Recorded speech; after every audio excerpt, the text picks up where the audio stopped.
Hello, welcome to Recovery Demystified, a show where we explore our relationship to substances from a radical, non-religious, and empowering lens. Our sobriety is not a purity contract. It is an invitation to become curious about ourselves and find our own unique paths to growth and healing. If you've been questioning the role of alcohol or drugs in your life and haven't found the resources that you need, you're in the right place. Let's get started. Hello. Welcome back to Recovery Demystified. My name's Early. I'm so happy to have y'all here today. I'm proud of everyone for surviving. It is a wacky and wild world out there, and just know that your survival is enough and that I'm super proud of you. So anyway, y'all, it has been 1 calendar year of me making this podcast, which I have not even missed a Tuesday, and there's been a couple extra bonus episodes. So in the past year, I'm up to 54 episodes, and this one will be the 55th episode. And I just want to say thank you to everyone that's been listening this whole time. I'm at several thousand downloads, which is kind of fucking crazy to me. For me, I'm just like, damn, it's crazy that anyone is listening. So thanks to y'all for that listen, and thanks to folks that recommend this to friends and family and people that they think need to hear this message. When I first started, I was just fucking making it up, and I'm still just making it up, and I just use like free editing software and a $20 microphone, I guess, except when I'm at the podcast booth at the library. Then I got the good stuff. But yeah, it just goes to show that you don't need a big budget and you don't need a huge like team of people to make a podcast. Like, this is literally just me, and I barely fucking know how to use a computer. I'm a total Luddite. So if you're thinking about putting your message out there into the world and podcasting, get you a $20 microphone and plug it on in, you know? Anyway, today I'm here to talk about something that I think is really fucking important, and something that was super confusing to me in early recovery that I actually have a ton of experience with now, which is finding a therapist. And people ask me all the time how to find a therapist, how to know when one is good, and like what the different options are out there. So I've been kind of brainstorming this for a minute, and I feel like I have a pretty good bit of information. So I'm going to sit here and talk, and I bet you it'll last a half an hour. Anyway, I guess a little bit of story time to start out with. When I first thought that I wanted to get a therapist, I was 27 and I was pretty deep into my addiction. It was quite a mess. And I didn't really know how to do anything. And so I literally had no idea how to even start looking for a therapist, how anyone ever figured that out. Like, do I get out the fucking phone book and look under therapists and start calling? And how do I know when one is smart and good? And how, yeah, it was just mind-boggling. So I went and talked to an older friend of mine who was also sort of like a mentor. And I was like, dude, do you know how to find a therapist? And he was like, no, I don't have a therapist, but my chiropractor is sort of my therapist. And, you know, she cracked my brain open like an egg. So me, not having any fucking clue what else to do, made an appointment with my friend's chiropractor.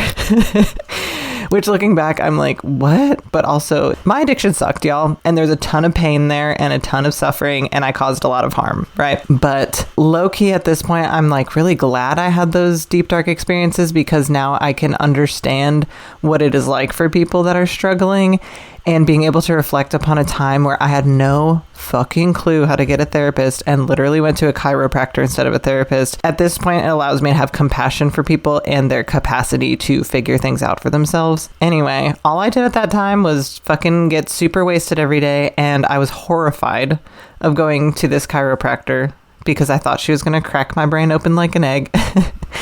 And so the night before I went to go see her, I slept at my friend's house, who's also my mentor, and the person that suggested to go to this chiropractor. And I got obscenely wasted and banged on the drum set for a little while and screamed, and then laid down to go to bed in the guest room and barfed in my sleep and woke up covered in puke, massively hungover, scared and horrified, and went to the chiropractor. And, you know, she was a little weirded out and confused, and I was like crying, and I was like, I don't know how to figure out how to get a therapist. And she was like, You could tell she was quite weirded out, but she suggested a couple of things that she thought would be helpful, like binaural beats, which is like a frequency you can listen to that's supposed to be good for your brain to calm down anxiety. And then she also, gave me a chiropractic treatment, which I didn't really need or want, but there I was at the chiropractor. So anyway, tons of compassion for you if you are in a place where you're like, oh, I need therapy, but I literally cannot figure out how to get there. Yeah. So a couple things that I think are really important also to start out with is the concept of like emotional labor and mutual aid, and having like a friend group, having a community, having a family, and having people to lean on for support, I think is really important. I think that with the romance myth in society that we're taught that we date one person and then that person meets all of our emotional needs and that's the end of the story. So I do think that outside of like a therapist office, it is really important to have a variety of people in our lives that we talk to about hard things, that we talk to about our feelings, and lean on people in our community for some of our emotional needs, because we're humans and it's important to connect in that way, and it's important to not pretend that we don't have problems. But that also has to be balanced with the fact that leaning on people for our emotional needs is emotional labor and it's work for the person that we're leaning on. So it's important to like ask people before we start to like unload or vent if they have time and space for that, if they're open to that, and just like check in with people's capacity and their boundaries and use good consent before we do lean on people who we love for emotional support. But it's just really important to create a community for ourselves and be able to give and receive and meet people's emotional needs in life in general. But that being said, since emotional support is labor and it's work and it's unpaid and we're all like fucking exhausted and overworked and stressed out in the first place, I think that it is super important to also be working with someone who is paid to do that, and that's the therapist. The therapist also has training and skills and knowledge, and as much as I like rebel against the concept of someone being an expert or like a person who harbors information or whatever, I think it's important to like find a middle way and a balance between things that we use an expert for and things that we lean on our community for. And I've also heard that when it comes to our own emotional regulation, that although we're evolved as a social species and we are supposed to lean on each other and it's healthy to lean on each other, that about 70% of our emotional regulation should be internal work that we can do with ourselves. And then about 30% of our emotional regulation can be things that we lean on each other for. And so that's another reason why talking to a therapist is important, to learn those emotional tolerance skills to be able to regulate ourselves so we don't end up looking outside of ourselves for 100% of our emotional regulation, right? So ideally we get to a point where about 70% of our emotional regulation is something we can do with ourselves. And then the rest of it we can turn out to our community and make these like healthy connections and hold each other up. So it's just important to find a middle way and a balance when it comes to our emotional regulation. So I invite people to look at your own life and see if we're feeling unbalanced or if we're feeling balanced in the ways that we're reaching out to people for emotional regulation. And I'm guessing if you're listening to a podcast episode about how to find a therapist, that perhaps you're feeling a bit unbalanced. And I just want to extend a bit of compassion to you during that point, and also appreciation for your bravery to decide for yourself that you want to get information to make a change in your life. That being said, the way that I suggest for people to find a therapist is to use the Find a Therapist tool on psychologytoday.com. And I'll put a link in the description for that website.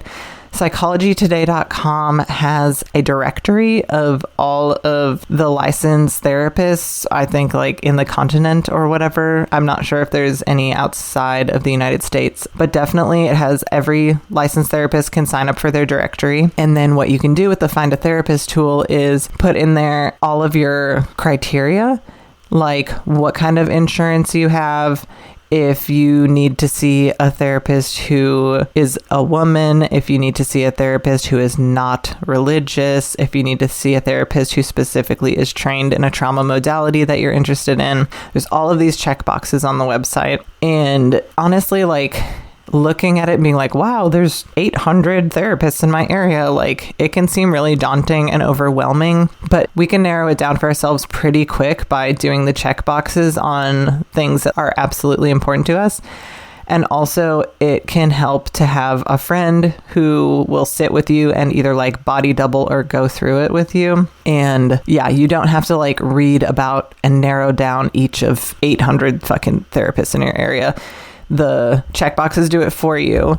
And then after that, what I do is just kind of go by like vibes. I go by vibes, man. Oh my God. I swear to God, I'm not a crazy hippie. But you can kind of tell when someone is your people and when someone is not. And if you can't, then get through the checkboxes and pick the first, 3 people that pop up on the list. And then the next way to narrow it down to find a therapist to meet is to call where they work and say, is this person accepting new clients? And that's going to narrow it down to, ever since the pandemic, people have been getting more therapy. So a lot of therapists are more full up on their practice. So it's definitely way easier to narrow down the options by just calling the office and be like, is this person taking on new clients? And then from doing that, just pick, like 1, 2, or 3 of the therapists and make an initial appointment with them. It's important before you go to the initial appointment to have some sort of understanding of what are my goals in therapy, why am I going to therapy, and what do I want to change with myself. And then also, I use that first appointment, which should always be free, by the way. I use that first appointment as an interview of the therapist. It's your job to use this first appointment to figure out if this person is a good fit for you. So honestly, y'all, the reason I'm a fucking expert at this now is because I have, in the past decade, gone through somewhere between 15 and 20 therapists. And it's for a variety of reasons. And a lot of them got narrowed down in the end because I developed this interview process with them. Because at the beginning, I would like see someone for a while before they would come out with some shit where I'm like, that's kind of fucked up, or like that doesn't align with my morals at all, or that's really bad advice. So now I walk into that office, and personally, some of the things on my list are like, do you think that Black Lives Matter? And then their answer to that is going to be very telling for a lot of other things. I ask them, do you love queer people? The answer to that is going to be very telling on a lot of things. And then I also will ask them, can you demonstrate to me your understanding of what an adult masked autistic person has to deal with in daily life? And honestly, y'all, I've gotten some ratchet ass answers to some of these questions. And then I know, bye. Don't waste my time. Like, I'm glad I didn't pay you or sit here or try to listen to your bad advice, right? So think about things that are important to you, that are going to filter out people that are not aligned with your goals, and bring it to the first appointment and interview that person. And it sucks because when you're looking for a therapist, you're not at your best, right? You're having a hard time in life. And having to do this extra work to like find a good one and filter through them is hard, and it's worth it. And also, I want to just say that in my experience and with talking to different friends, seeing a therapist for the first few times feels like shit. It feels like a lion is chasing you. It feels like death is inevitable. It feels exhausting. And I don't really know what the reason is for that, but it fucking feels hard and difficult. And it's one of them, it takes breaking eggs to make an omelet type shit. But get through that, But if seeing the therapist every time for months and months makes you feel like shit, stop seeing them. Pick someone else. Therapists know, they're taught in school that not everyone is a good match and not everyone is going to like you. And it's their responsibility to regulate their own emotions when the person that they're working with leaves the practice, right? So if you're not vibing with the therapist after 1 appointment, after 10 appointments, you can find a new one, and that's a-okay. Like, it is always okay to break up with your therapist if it's not working. That being said, if you want to leave your therapist because they're challenging you, I would question that with yourself, because the therapist is not just there to affirm everything that you say. The therapist should be challenging you. They should be asking important questions and trying to push you to a place where you're going to experience growth. So just because a therapist says something you don't like that's challenging you doesn't mean that you should just jump them off. But if it's not working and you've given it the good old college try, it's okay to get a new therapist.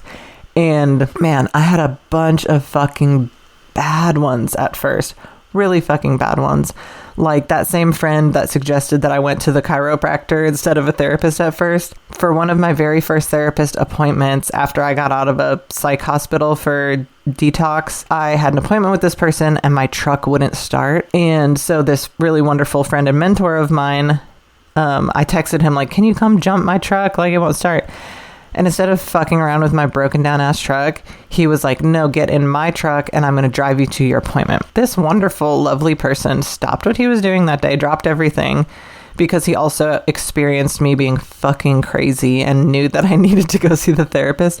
He dropped everything he was doing, picked me up, drove me to the next town over, and sat and waited in his truck while I was at the therapist. And this therapist, first off, she was chewing gum, which I'm just like, what is actually wrong with you? And second off, she was like, oh, well, if you want to quit drinking, you can't be friends with anyone else that drinks. And I was like, lady, that's everyone I know. You're telling me I can't be friends with my friends? None of them are trying to get me to drink. They all want me to not drink. And they're good people. I deserve to be friends with them. And they deserve to have people who are friends with them as well. And she was like, no, you can't recover from addiction if your friends have addictions. And I was like, here's the thing, lady. My friend that's waiting for me outside who drove me to this appointment, the only reason I'm here, that person has an addiction and he's a fucking good person. And I think you're giving me bad advice right now. And after the appointment was over, I went out and my friend was like smiling, like, how did it go? And I had to be like, hey, good, you know, because I didn't want him to be like, feel bad about taking me to a shitty appointment. But anyway, I'm just like, God damn, sometimes you do got to listen to your gut when the therapist is giving you fucked up bad advice. You know what I mean? And it's hard to find a balance and learn when am I being adequately challenged by my therapist and when are they telling me dumbass shit. But I think you'll know when your therapist is telling you dumbass shit, because just like every person at every job, some of them suck and some of them are really good at their jobs, like any other field. Yeah, people that I loved like for years were like, you just have to keep trying different therapists until you find a good fit. And I tried so many. And several times I had to quit and be like, I give up, because I would see like 3 or 4 of them. I felt like I was getting nowhere. It felt shitty. I was getting bad advice and I would give up. I'd be like, I don't need therapy. I'm good. I'm just going to like do yoga and listen to podcasts and it's chill. And then I would realize after I was like using my friends for too much free emotional labor that I should try again, and I would get up the gusto, get up the energy, and try a few more. But I am pleased to announce that for the past 2.5 years or something like that, I think that's right. For the past like 2.5 years, I've had the same therapist, who is great, who I love. And yeah, it took a long time and a lot of bullshit and a lot of banging my head against the wall. But everyone that gave me that advice to keep trying until I find someone who's a good fit, thank you. It was good advice. It just took too long. But so anyway, that's also my advice to you. If it's frustrating and you need to give up a while, it's chill. But some people also like find a good therapist the first time. So maybe I just have bad luck. So I think the statistic is that like 40% of people will benefit from talk therapy alone, and the other 60%, that's not good enough for them. So just know also that if you're exclusively doing talk therapy and you're like, oh, this is not working for me, that it's important to start to try other different modalities of healing and do your own research and digging and follow your intuition about like what kinds of healing modalities will work for you. For trauma specifically, there's like EMDR, which is eye movement desensitization reprocessing. And there's like a ton of studies that show that it's super effective. For me, I hated it, but it was worth a try, right? There's a ton of scientific evidence that it's really great for trauma. So that's something to look into to get you started. Somatics are really interesting. It's like learning how to tune into the sensations of the body. The body keeps the score. Trauma lives in the body. Besser van der Kolk. Is that his name? And learning how to like tune into the sensations of the body and process through feelings instead of talking.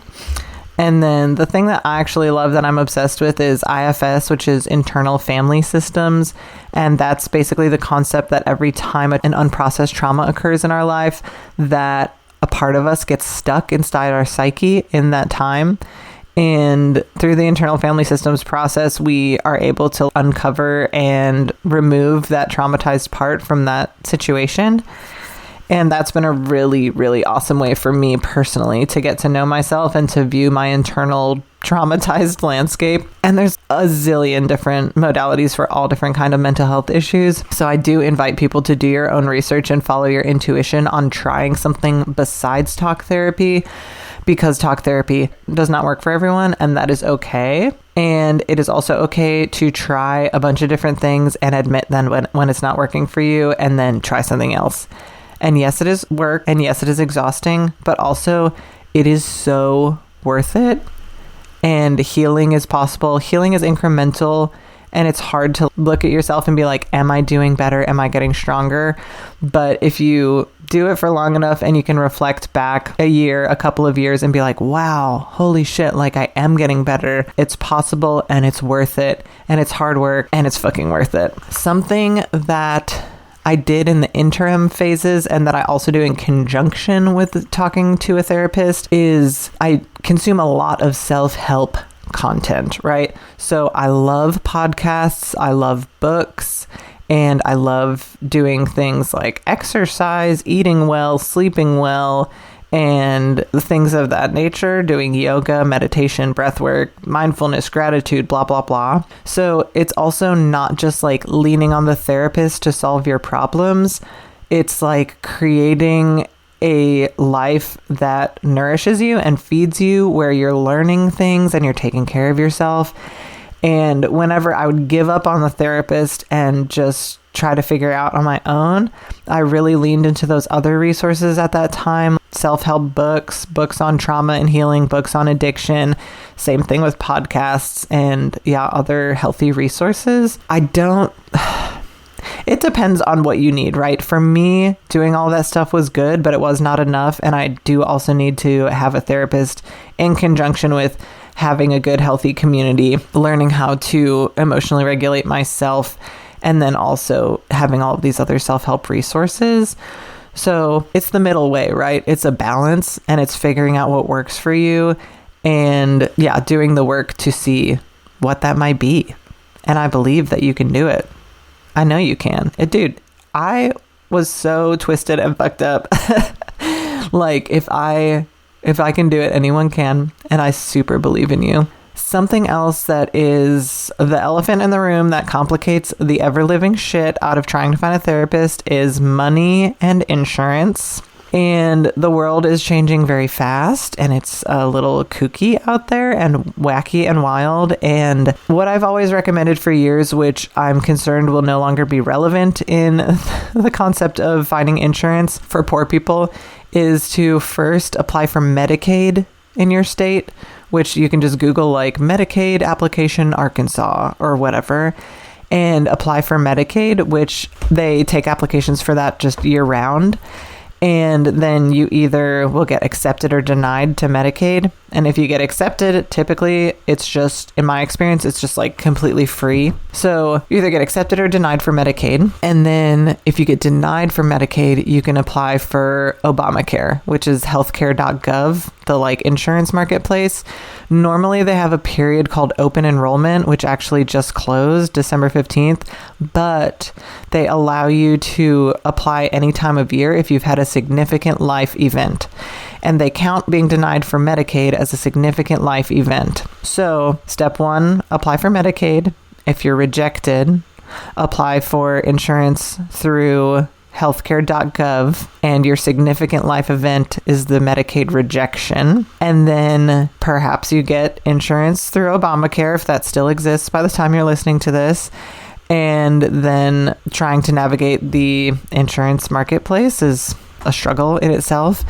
But I mean, I somehow figured it out. That's another thing that like having a friend or a body double can help with. So trying to get Obamacare is another thing. I've had it where it's like my current one is like $94 a month, but the mental health is free. And when I was trying to figure out which one to pick, it was like, okay, it could be free for the month, but mental health care is $160. And I was like, well, if I see the therapist once a week, the math isn't mathing on that, right? The math is only mathing for the one where seeing mental health care is free, because y'all don't want to see me if I ain't going to the therapist once a week. I'll tell you that much. I mean, some places also offer insurance through the workplace. My insurance when I worked on the ambulance was bad and expensive, but that's also an option. And then there's a couple thoughts for people that don't have and can't get insurance at all, or it's just like prohibitively expensive or whatever. And one option is seeing an intern. And an intern is someone who is in school to become a therapist, who has to do a certain amount of work hours in the field to get their degree. And so in order to find an intern, you can call around to different therapist offices and ask them, do you have interns? What is the cost of an intern? Personally, I saw an intern here in Northwest Arkansas for $10 a visit, which was super affordable. And then recently, folks that I've worked with have gone to interns here for $5 a visit, which is like, you know, that's incredibly affordable. And interns, it's like, okay, they don't have a license yet and they don't have a lot of experience, but what they do have is that beginner's mind, the critical thinking skills where they can still see outside the box because they haven't gotten this like myopic, I know everything type of lens. They don't have that like expert sickness.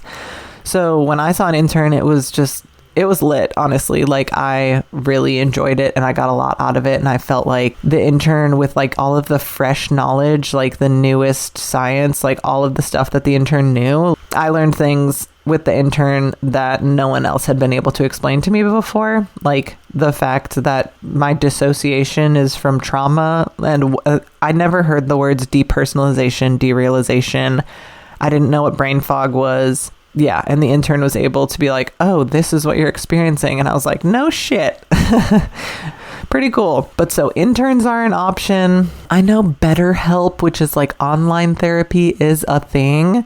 I have no experience with that at all, but it is something to explore. I think it can be affordable depending on like how many services you use. And then this is unhinged, and I cannot literally believe at all that I'm recommending this whatsoever, but I have a friend who talks to ChatGPT for therapy, and this person likes it. And I think AI is scary, and I'm not into it, and I would not do this, but I also understand that I am different from other people, and we have different needs and different things we like.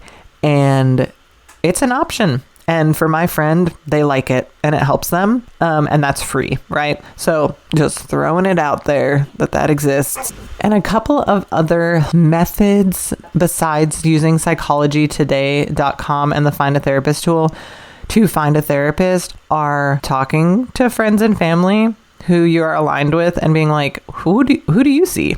You know, what therapist do you see? And honestly, I've found good therapists from doing that before.